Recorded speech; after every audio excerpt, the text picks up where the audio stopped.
בתי הספר של היום מלמדים כמו שהם לימדו לפני 200 שנה.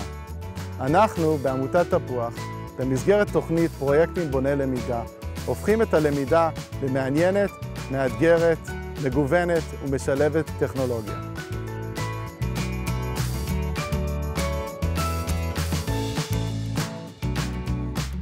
יש חולצות חורף, יש מגפיים, נעלי בית. פה יש קובייה ויש בו גם חרוט א', ופה יש פירמידה משולשת. מה שאנחנו בעצם עשינו זה מוזאיקה במוטיב בריאת העולם.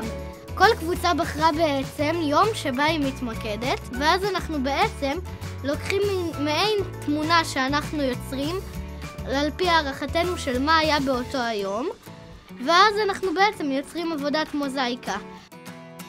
אנחנו צריכים למצוא איזה סיפור עממי ולמצוא את התכונות שלו, זה הרבה יותר כיף מלמידה רגילה.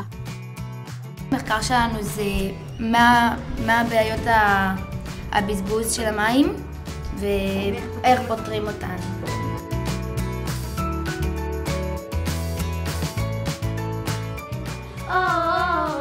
Come enjoy the show.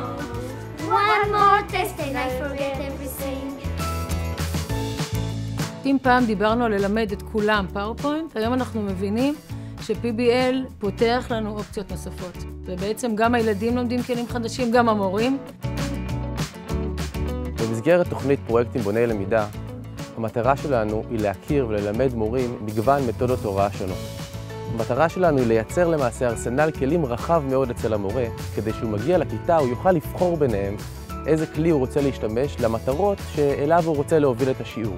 ובכך למעשה לאפשר למידה מאוד מגוונת ומשמעותית לתלמידים שלו. כשאתה נותן לתלמידים את הנושא והם חוקרים אותו לבד, הם לפעמים מגיעים למחוזות שאתה לא חלמת שהם יגיעו אליהם. והרבה פעמים יוצא שגם אני למדתי מתוך זה.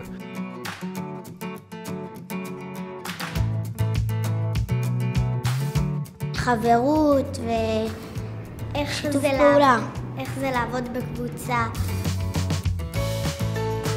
יש שם גם קצת משחק אולי, אבל יש שם חקר, יש שם עבודה עם המחשב.